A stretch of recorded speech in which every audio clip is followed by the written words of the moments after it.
하나님의 말씀은 이사야서 53장 4절에서부터 6절까지 다 같이 한 목소리로 읽겠습니다.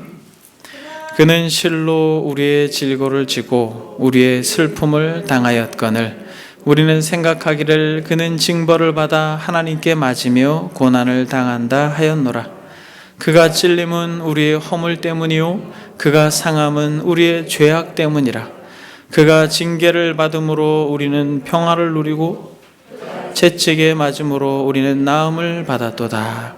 우리는 다 양 같아서 그릇 행하여 각기 제 길로 갔거늘 여호와께서는 우리 모두의 죄악을 그에게 담당시키셨도다. 아멘. 지속적으로 저와 여러분들은 사도신경, 즉 우리의 믿음의 고백을 하나씩 살펴가면서 또 말씀을 배우고 있습니다. 지난 시간에 우리는 그는 성령으로 잉태되어 동정녀 마리아에게 나시고 라고 하는 신앙 고백에 대하여 생각해 보았습니다. 그는 성령으로 잉태되어 동정녀 마리아에게 나셨다라고 하는 것 속에서 우리는 세 가지의 고백을 할 수 있다고 말씀드렸습니다. 완전한 겸손, 완전한 희생, 완전한 사랑. 그것이 바로 하나님이 인간이 되신 성육신하신 우리 주 예수 그리스도의 삶의 내용 속에 담아내고 있는 우리가 따라가야 할 믿음의 본이다라고 말씀을 드렸습니다. 천사가 벌레가 된 것보다도 더 낮아지신 참으로 하나님이 인간이 되신 그 놀라운 겸손과 자기 비하에 대한 묵상을 우리가 할 때마다 교회에서 정말 성숙한 신앙인이다 라고 말할 때 무엇으로 가늠할 수 있습니까, 여러분? 오래 다닌 신앙의 연륜으로 그렇게 구분하는 것이 아닙니다. 직분으로 구분되어지는 것이 아니에요. 그리스도를 얼마나 닮아냈는가라고 할 때 바로 이 성육신하신 그리스도를 깊이 묵상한 결과 참으로 하나님이 인간이 되신 이 사실에 감동하고 그렇게 나를 사랑하신, 희생하신 그 그리스도의 겸손을 닮아내는 사람이 성숙한 성도가 됨을 믿습니다. 이 공동체가 시간이 가면서 저도 그렇고 여러분들도 그렇고 겸손한 척 하는 게 아니라 정말 그 거룩하신 하나님 앞에서 우리는 한낱 먼지와 같고 아침 안개와 같고 벌레와 같다라고 하는 철저한 자기 인식 속에서 사람과 비교하면서 교만하지 않고 거룩하신 전능자 앞에서 진실로 우리가 겸손하게 우리의 믿음의 여정을 그리스도를 따라가며 닮아내는 은혜가 있기를 바랍니다. 이 완전한 겸손은 어떻게 그저 겸손함으로 그치지 않고 완전한 제물이 되셨어요. 완전한 하나님이고 완전한 사람으로 오신 예수 그리스도만이 유일한 중보자가 될 수 있다고 말씀드렸고 예수님은 완전한 제물이 되셨어요. 그 누구도 하나님의 진노를 감당할 수 없기에 하나님이 이 땅에 오셨고 그 누구도 무험하지 않게 동정녀의 몸에서 나신 예수 그리스도만이 우리의 유일한 중보자가 되고 유일한 하나님의 어린 양이 되신다라는 거예요. 그래서 그는 완전한 겸손에서 멈추지 않고 완전한 희생으로 완전한 제물이 되셨을 뿐만 아니라 그것이 완전한 사랑으로 드러난 것이에요. 그래서 성육신 하나님이 인간이 되신 것은 이보다 더 큰 사랑이 어디 있습니까?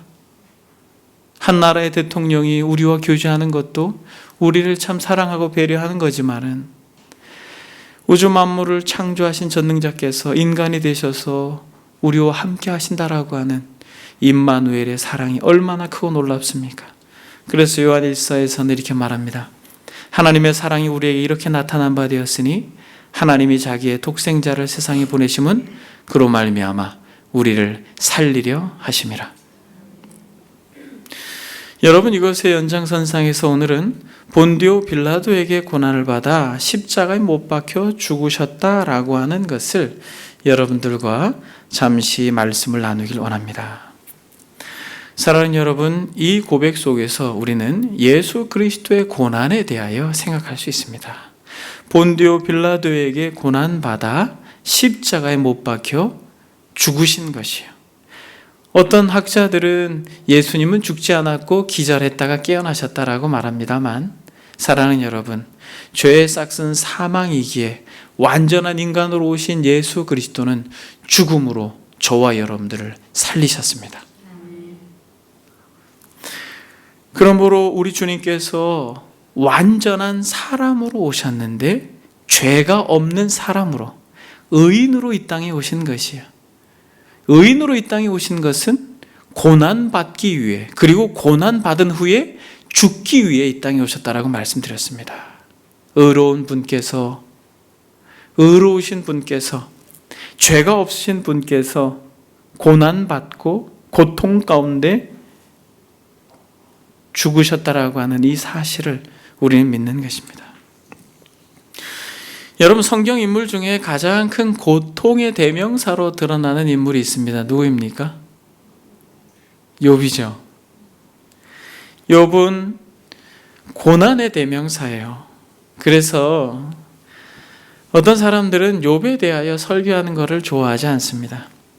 그리고 욥에 대하여 거리를 두고 싶어요. 왜 그런지 아세요, 여러분? 욥이 이러한 고난을 당할 만한 이유가 있었으면 그렇지 않아요. 그런데 고난받을 만한 이유가 없었음에도 불구하고 욥이 고난받는 것 때문에 정말 성실하게 신앙생활하는 이들이 욥을 별로 좋아하지 않습니다. 왜요? 의로운 자가 고난받았기 때문에 그래요. 여러분, 어떻게 고난받았어요? 욥은 최고의 부자였습니다. 당대에. 그리고 의로운 자라고 말합니다. 악에서 떠난 자라고 이야기해요. 근데 여러분, 하루아침에 모든 재산이 날아갔어요. 그리고 10명의 자식을 순식간에 다 잃어버렸습니다. 엎친 데 덮친 격으로 욥의 몸은 머리부터 발끝까지 독한 피부병에 걸려버렸습니다. 그래서 무너진 집의 기와장으로 고름이 질질 나는 그 가려움을 긁는 모습을 아내가 보니까, 만신창이가 된 아내가 보니까 뭐라고 말합니까? 당신이 믿는 하나님을 저주하고 죽어라 라고 말합니다. 여러분, 우리가 이렇게 짤막하게 이 욥의 고난을 말씀드렸지만은 여러분들이 욥기를 읽어보게 되면 얼마나 비참하고 말할 수 없는 고통 가운데 있습니까? 친구들이 멀리서 찾아와서 한다는 게 저주를 퍼붓는 거예요. 너가 죄에 졌기 때문에 그렇다라는 것입니다. 근데 여러분, 욥의 고난은 의인의 고난이에요. 욥기 1장 1절에 그 사람은 순전하고 정직하여 하나님을 경외하며 악에서 떠난 자라고 말합니다. 여러분, 이것 때문에 적지 않은 사람들이 욥을 싫어해요. 욥이 잘못해서 고난받으면 괜찮죠. 순전하고 정직하여 하나님을 경외하는데 성경은 뭐라고 규정합니까? 악에서 떠났다라고 말해요. 여러분, 왜 의인이 고난받아야 합니까? 이 질문은 사회가 구성되어지고 역사가 진행되어지면서 지속적으로 많은 사람들이 질문하는 것이에요. 왜 악한 사람들은 형통하고 왜 의인들은 고난받아야 됩니까? 라고 말합니다. 죄가 홍수와 같이 범람하는 시대에 의인이 고난받는 것은 어떻게 보면 자연스러워요. 어떻게 보면 당연합니다. 그래서 시편의 이 시인은 이렇게 말합니다. 의인은 고난이 많으나 여호와께서 그의 모든 고난에서 건지시는도다. 혹시 여러분, 예수 그리스도를 믿는 믿음으로 인하여서 여러분들이 애매히 고난 가운데 있다면 걱정하지 마십시오. 우리가 의롭다라고 하는 증거예요. 반드시 하나님께서 그 모든 고난에서 우리를 건지실 것을 믿습니다.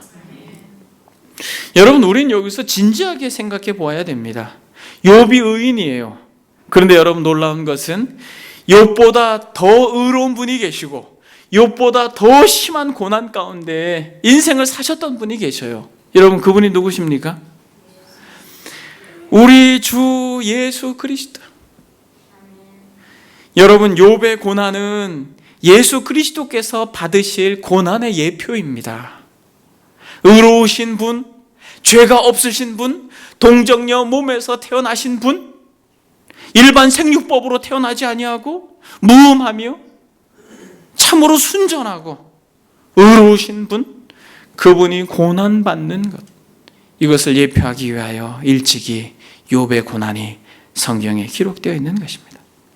그러므로 욥의 고난은 예수님이 받으실 모형이자 그림자입니다.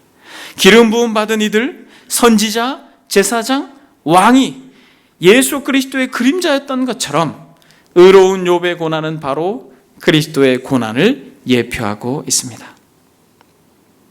예수님은 욥과 비교할 수 없는 의인이에요. 사랑하는 여러분, 믿습니까? 예수님은 욥과 비교할 수 없는 의인이에요. 그러면 예수님의 고난은, 여러분, 예수님의 고난은 욥과 비교할 수 없는 고난입니다. 사랑하는 여러분, 욥기를 읽으면서 사람들은 두려워해요. 자식들이 죽어가는 그런 현장에 놓여 있고, 그리고 졸지에 쌓아놓은 재산들이 하루아침에 날아가고, 관계들이 다 깨어지고, 믿었던 아내마저 떠나고 친구들마저 저주하는 이런 비참한 고난의 한복판으로 들어가는 욥을 사람들은 불편해합니다. 그러나 사랑하는 여러분, 욥보다 의인이셨던 예수 그리스도의 고난을 우리가 생각하면 욥의 고난은 아무것도 아니라는 거예요. 가장 큰 고난, 인류 역사 속에서 우리가 상상할 수 없는 이 고난이 무엇인지, 고통이 무엇인지 실제로 역사의 한복판에서 드러내 보여주신 분이 누구라는 거예요? 예수 그리스도라는 것입니다. 본디오 빌라도에게 고난을 받으시고 십자가에 못 박혀 죽으셨다라고 말하는 이 짤막한 고백 속에서 우리는 무엇을 믿는 것입니까? 욥의 고난보다 상상할 수 없는 고난 가운데 계셨던 우리 주 예수 그리스도, 죽음으로 우리를 살리신 예수 그리스도에 대한 믿음을 고백하는 것이에요. 대부분의 사람들은 예수님의 고난을 생각하면 그저 십자가에 못 박히시기 전 일주일을 생각합니다. 그러나 사랑하는 여러분, 예수 그리스도의 고난은 그의 출생 자체가 고난이에요. 여러분, 그의 출생 자체가 고난입니다. 여러분들이 혹시 인생을 포기한 분들이 모여있는 집단 가운데에 그들을 섬겨본 적이 있습니까? 노숙하시는 분들이 모여있는 곳에서 여러분들이 어느 정도 그분들을 섬겨본 경험이 있습니까? 여러분, 1시간, 2시간을 섬기는 것도 어려워요. 냄새가 심합니다.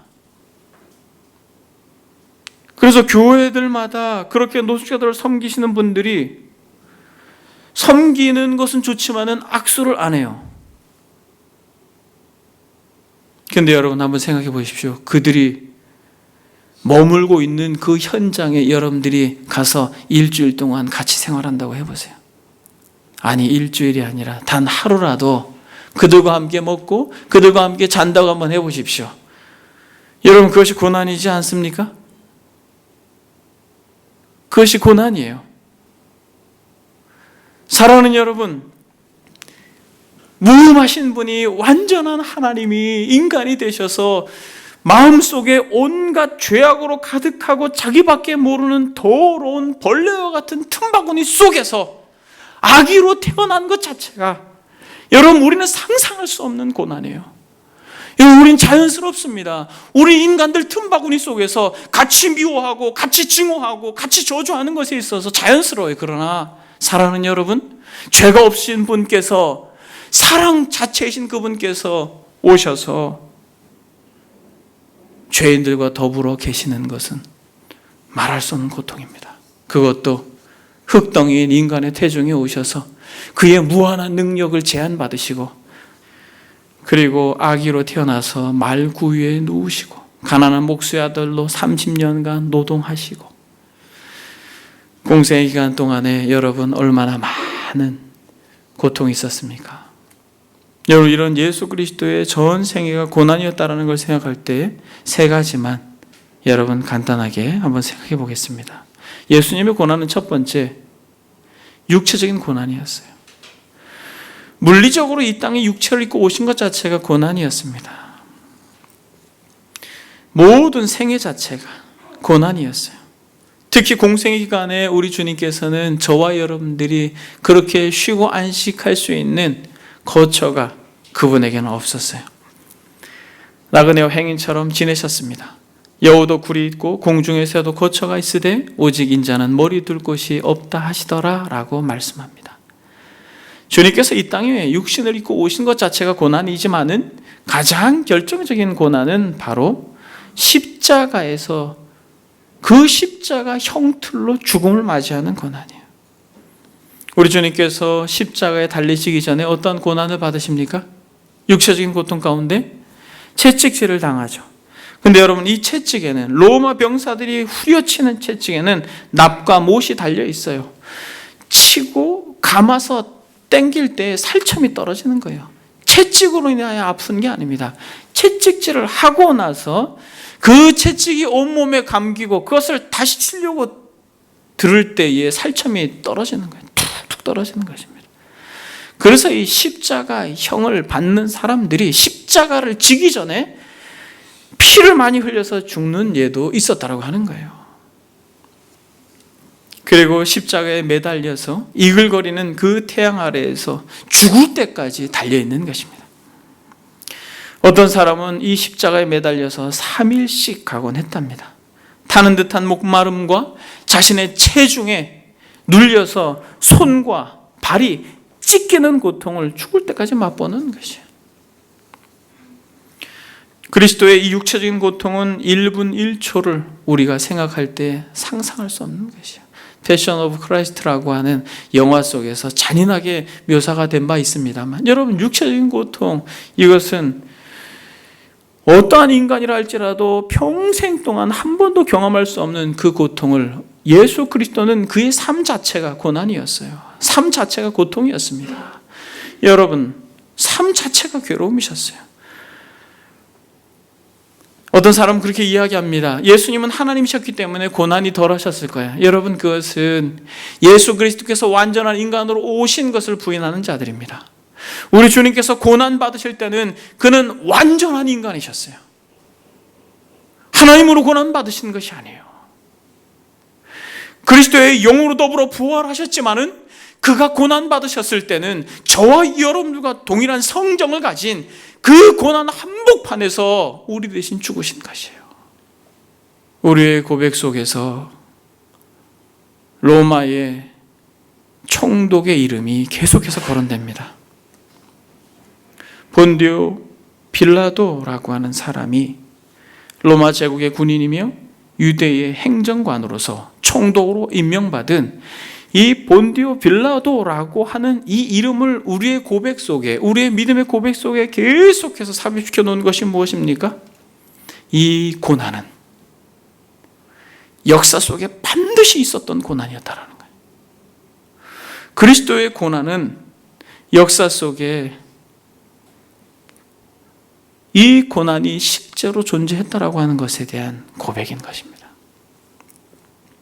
이것은 다르게 말하면 우리가 이 역사 속에 경험하셨던 이 그리스도의 고난을 받아 마땅한 자라고 하는 것의 내용이 이 안에 담겨 있는 것이에요. 실제적인 고통이며 분명히 그리스도께서 경험하신 고통이라는 거예요.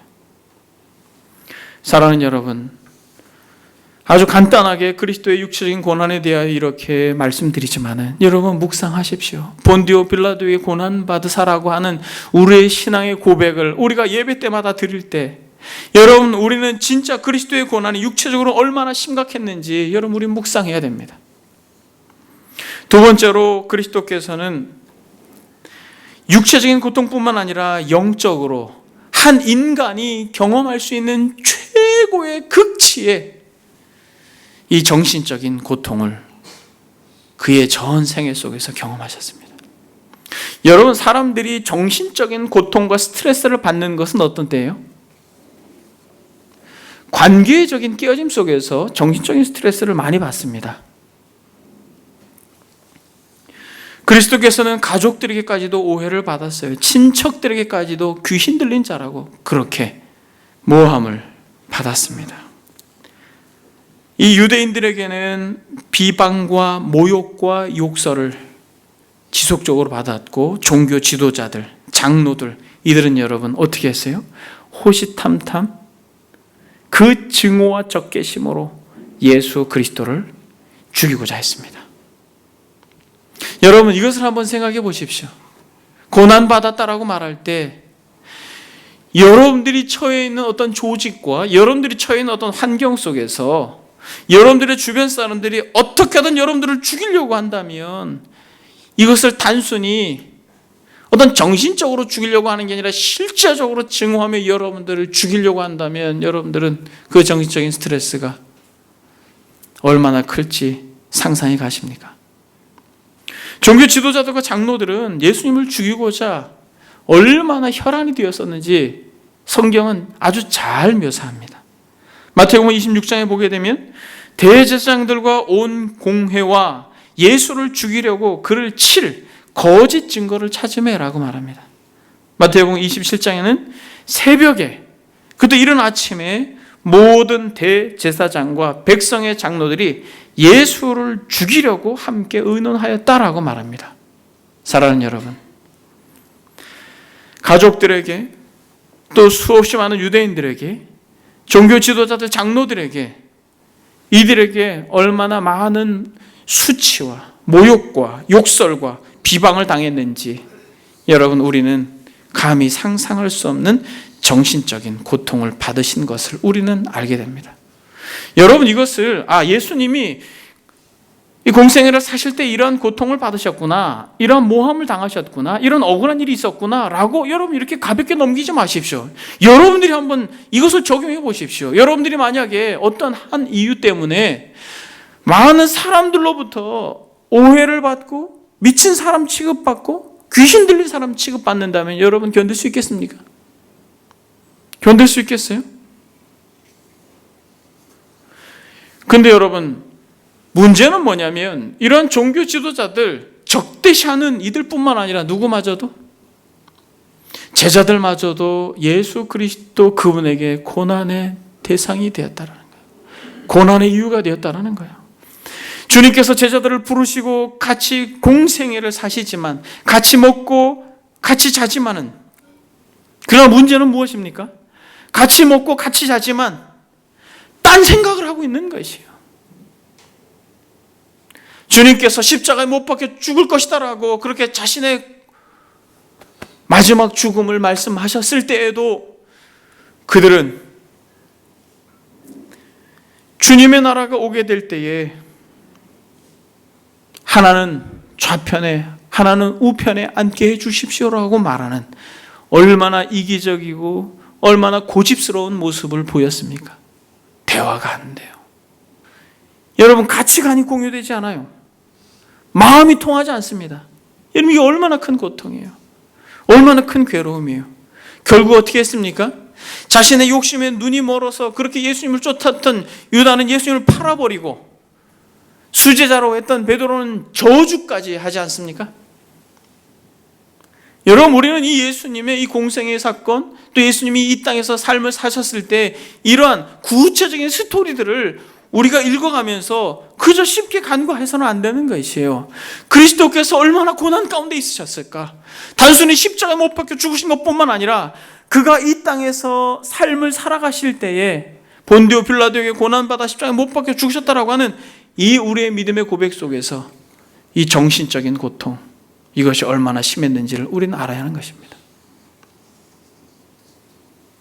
근데 여러분, 우리 주님께서 이러한 육체적인 정신적인 고통과 외로움과 괴로움 가운데 있을 때 항상 어떻게 하셨어요? 항상 아버지께 갔습니다. 항상 조용한 시간에 아버지께 가서 아버지께 기도를 드렸어요. 근데 여러분, 더 큰 충격이 무엇이에요? 그 십자가에서는 세 번째 영적인 고통을 경험하게 되는 것이에요. 육체적인 고통과 정신적인 고통은 아버지와의 교제 속에서 견뎌낼 수 있었습니다. 힘들고 지칠 때마다 비록 몸은 힘들지만은 조용한 시간에 아버지께가 무릎을 꿇고 아버지, 기도할 때마다 아버지께서 인류를 얼마나 사랑하시는지, 자신을 그렇게 고통스럽게 하고 괴롭게 하는 그 벌레 같은 인간들을 얼마나 사랑하시는지 그 아버지의 마음을 깨닫고 다시 일어나서 그의 공생애를 걸어가신 것이에요. 그런데 문제는 무엇이에요? 영적인 고통이 밀려오는 것입니다. 이 영적인 고통이 밀려올 때 주님은 감당할 수 없었어요. 그래서 제자들에게까지, 그 미련하고 연약한 제자들에게까지, 완전히 딴 생각을 하고 있는 제자들에게까지 뭐라고 말합니까? 나를 위해서 기도를 해달라고, 내가 심히 고민하여 죽게 됐다고 말하면서 나를 위해 기도해달라고 말합니다. 근데 제자들은 자요. 그러나 우리 주님께서는 간절히 기도함으로 땀이 피가 되도록 기도하면서 그 기도로 아버지의 마음을, 아버지의 뜻을 그대로 간직한 채 영적인 고난 가운데로 들어갑니다. 그러면서 우리 주님은 하나님의 진노 가운데 들어가시는 것이에요.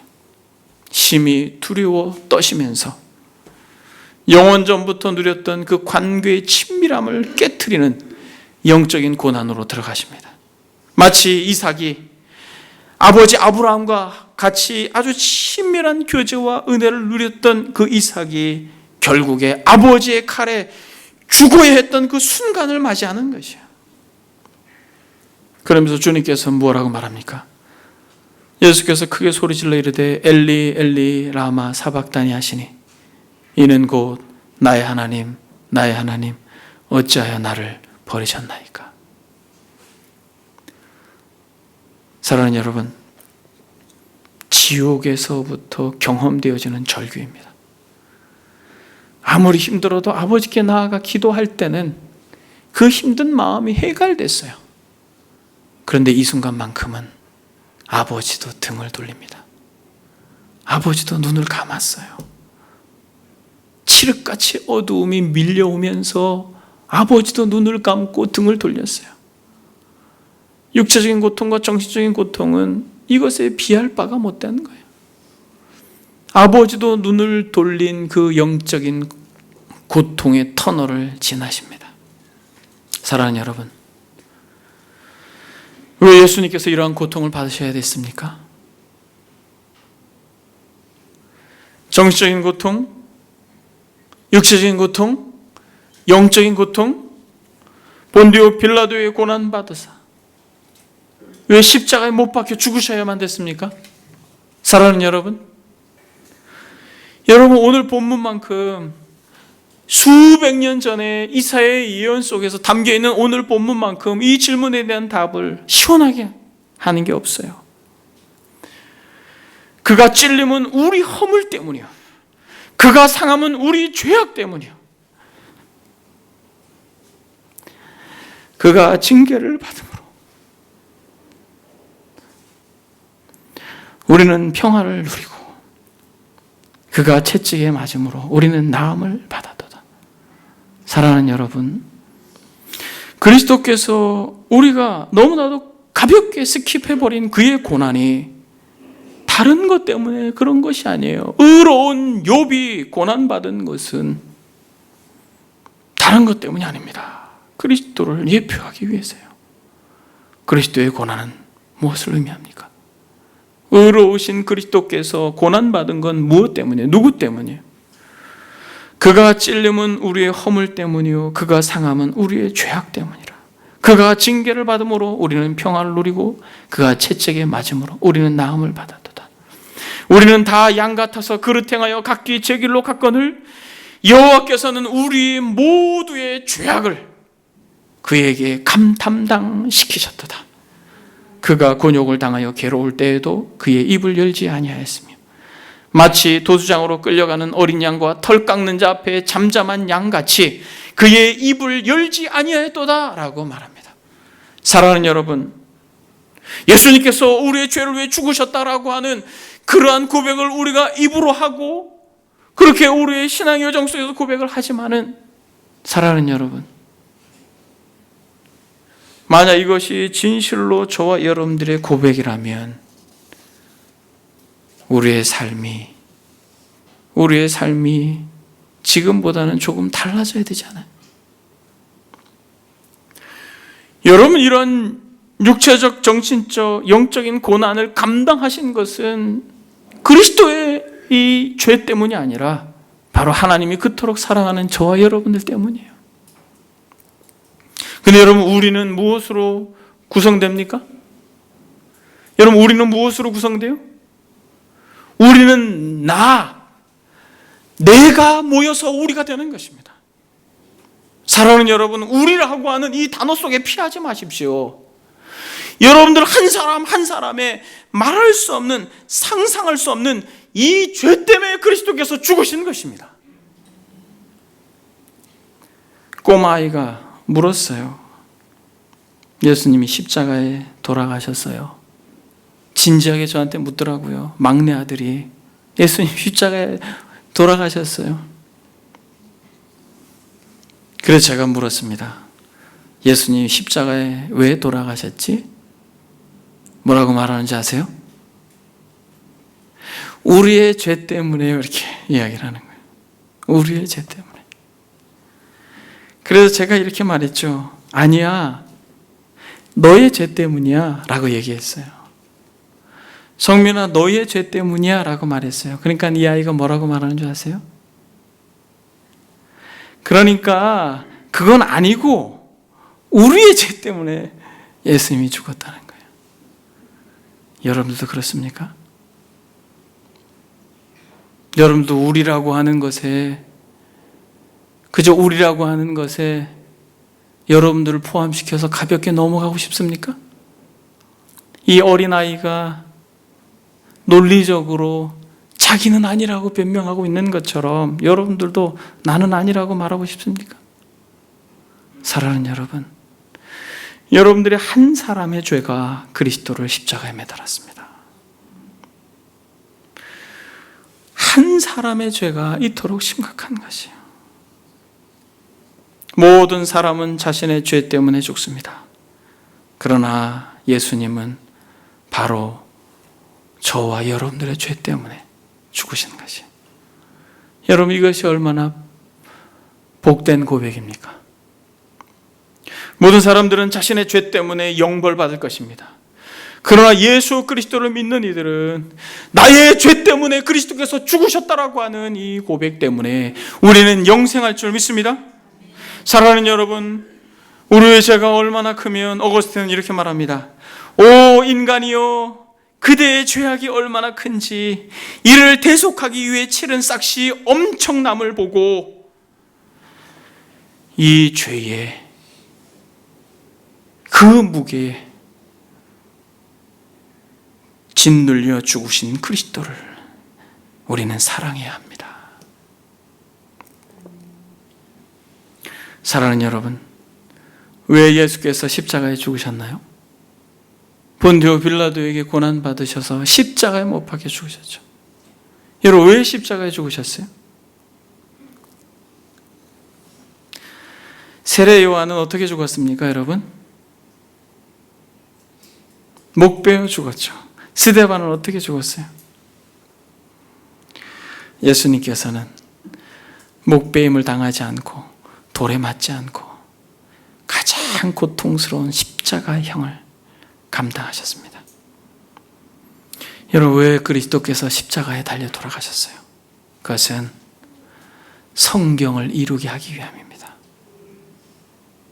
하나님의 뜻을, 하나님의 말씀을 이루게 하기 위해서요. 그래서 말씀이 육신이 되신 것입니다. 십자가에서 죽는 이들은 어떤 이들이에요?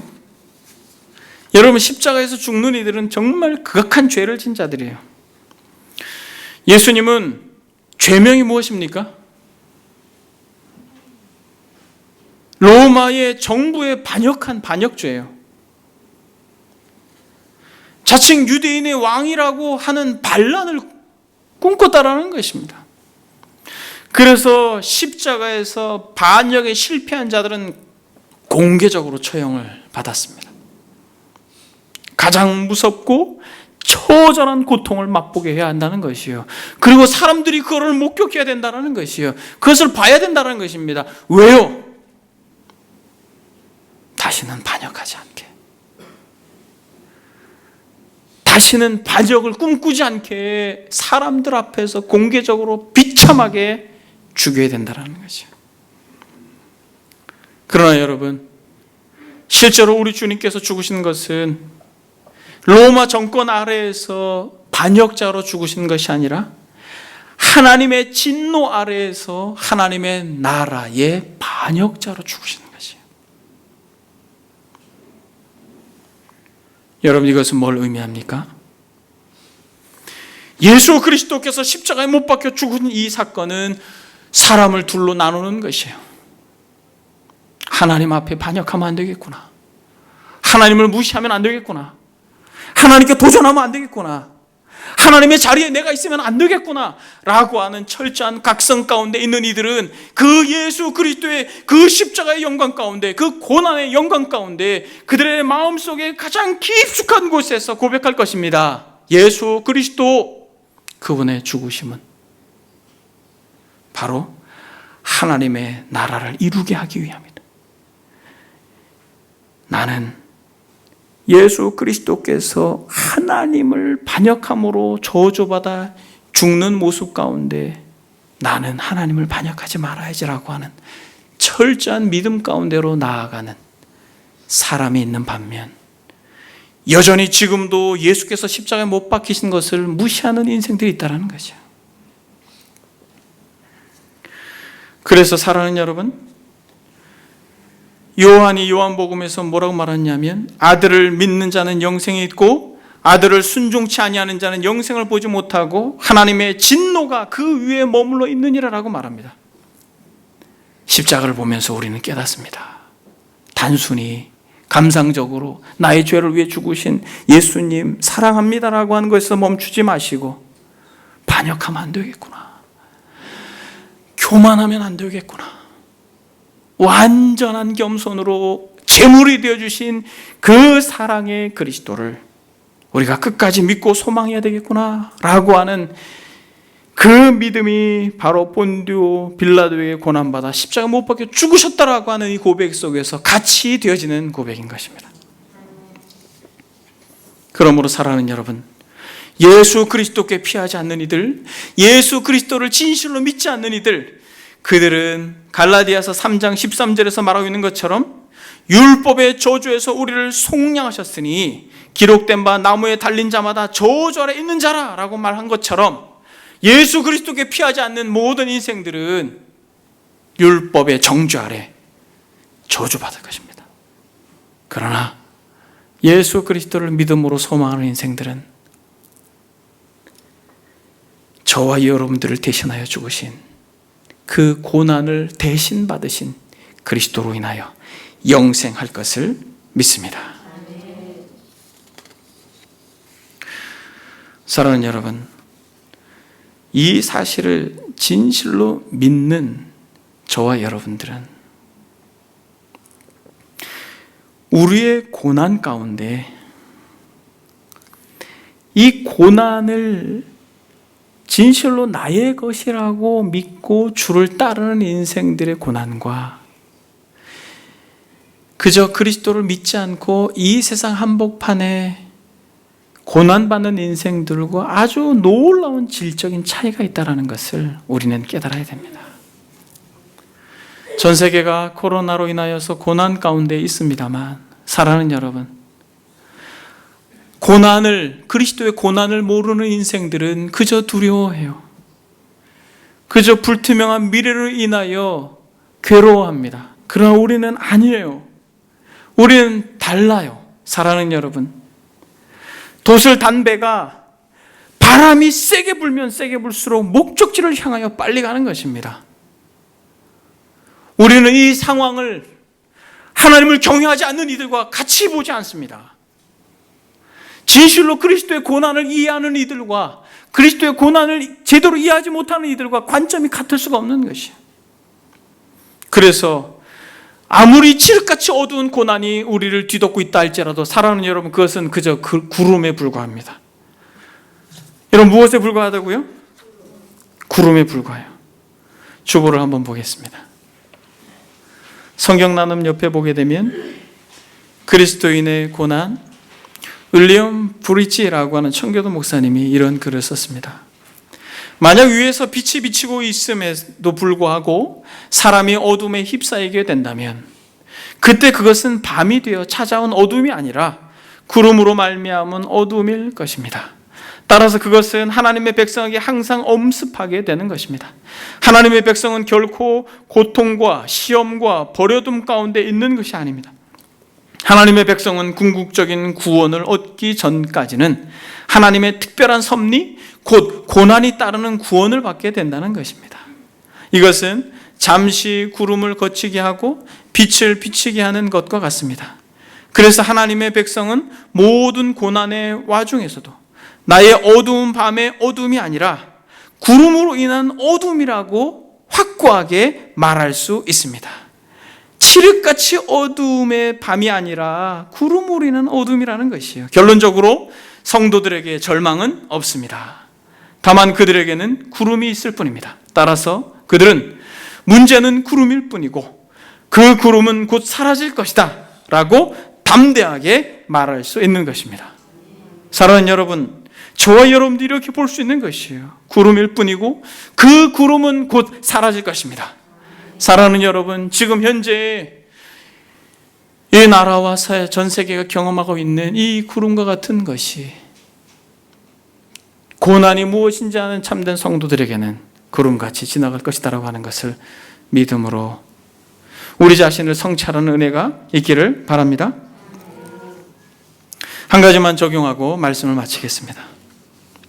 사랑하는 여러분, 예수께서 육체적인 고난, 정신적인 고난, 영적인 고난을 받은 것을 깊이 묵상하십시오. 예수님께서 고난 받으셨다라고 하는 것을 여러분들이 성경을 읽을 때 묵상하십시오. 고민하십시오. 그리고 그가 고난 받으신 것은 바로 나의 죄 때문에 고난 받으셨다라고 하는 것을 잊지 마십시오. 그러면 여러분, 우리는 어떻게 해야 됩니까? 예수를 나의 구주로 믿고 예수를 우리 주 예수 그리스도라고 고백하면서 나의 죄 때문에 고난받으신 그리스도가 저와 여러분들의 주인이라면 우리는 어떻게 해야 돼요? 여러분, 우리는 어떻게 해야 돼요? 죄에서 자유해야 될 것입니다. 그러나 죄에서 자유하지만 또 죄를 경계해야 될 것입니다. 죄 때문에 죽으신 예수 그리스도를 우리가 생각할 때에 아무리 작은 죄라 할지라도 그 죄가 독이 되어 우리의 영혼을 병들게 할 거라는 것을 믿고 여러분, 죄를 경계하십시오. 우리의 교만, 우리의 외식, 우리의 이기심, 여러분 아주 작은 죄들, 마음속에서 꿈틀꿈틀대는 거짓들, 여러분 이 죄들을 경계하십시오. 여러분, 주보를 한번 읽겠습니다. 교회 소식란에 보게 되면 찰스 스펄전 목사님께서 작은 죄를 경계하십시오 이렇게 말합니다. 성도요, 당신이 작은 죄를 얼마나 가볍게 여기는지 조심하기 바랍니다. 조금씩 서서히 죄에 빠지지 않도록 조심하십시오. 아무리 작은 죄라도 사소한 것이 아닙니다. 죄는 영혼의 독이 됩니다. 누구도 이 죄의 치명적인 결과를 알지 못합니다. 작은 여우들이 포도원을 망쳐놓지 않습니까? 조그마한 산호충이 함대를 침몰시키는 암초를 만들지 않습니까? 작은 도끼질이 거대한 밤나무가 쓰러지지 않습니까? 계속 떨어지는 작은 물방울이 돌을 뚫지 않습니까? 그런데도 죄가 사소한 것입니까? 그것은 구주의 머리에 가시관을 씌우고 그분의 가슴을 찔렀습니다. 그것은 그분의 고뇌와 괴로움과 탄식으로 이끌었습니다. 영혼의 저울에 당신의 가장 작은 죄 하나만 달아볼까요? 그러면 아마 당신은 뱀으로부터 도망치듯 질겁해서 달아나고 악의 모양만 보아도 싫어할 것입니다. 모든 죄를 우리 구주를 십자가에 못 박은 것으로 생각하십시오. 그러면 당신은 그것을 심히 죄된 것으로 알아볼 것입니다. 사랑하는 여러분, 이 글을 여러분들이 귀가하셔도 여러 번 한번 읽고 묵상하십시오. 하늘로부터 떨어지는 작은 물방울 하나가 바위를 뚫는 것이. 여러분, 이 죄가 저와 여러분들의 주인님을 십자가에 매달고 고난 가운데로 내몰았습니다. 저와 여러분들이 죄에서 해방됐을 뿐만 아니라 이제는 다시는 죄의 종노릇하지 않기를 바랍니다. 우리가 알거니와 우리의 옛사람이 예수와 함께 십자가에 못 박힌 것은 죄의 몸이 죽어 다시는 우리가 죄에게 종노릇하지 아니하려 함이라.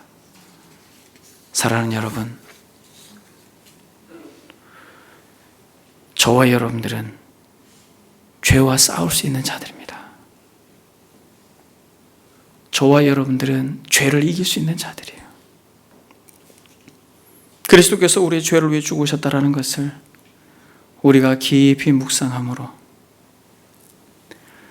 예수 그리스도를 바라봄으로 믿음으로 죄를 이기는 저와 여러분들이 되기를 소망합니다. 기도하겠습니다.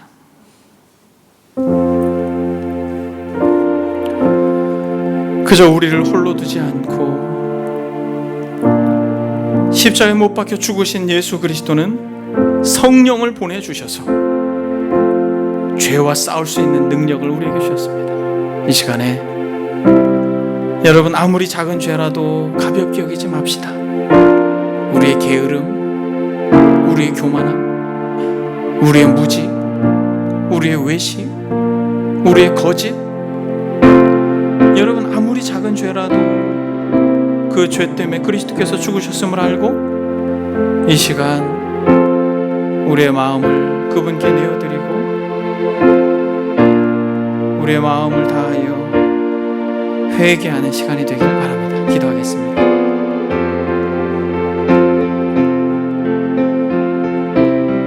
그가 찔림은 우리의 허물 때문이요 그가 상함은 우리의 죄악 때문이요 그가 징계를 받음으로 우리는 평화를 누리고 그가 채찍에 맞음으로 우리는 나음을 받았도다. 주님,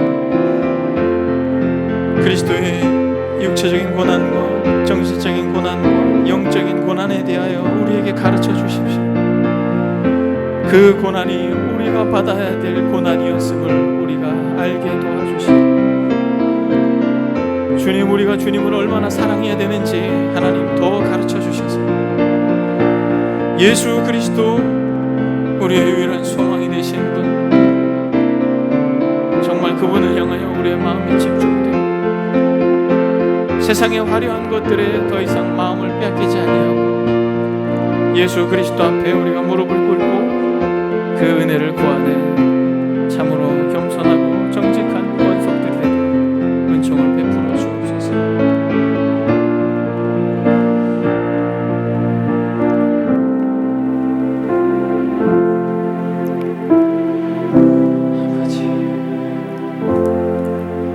그러므로 이제 그리스도 예수 안에 있는 자에게는 결코 정죄함이 없나니 이는 그리스도 예수 안에 있는 생명의 성령의 법이 죄와 사망의 법에서 우리를 해방하였음이라.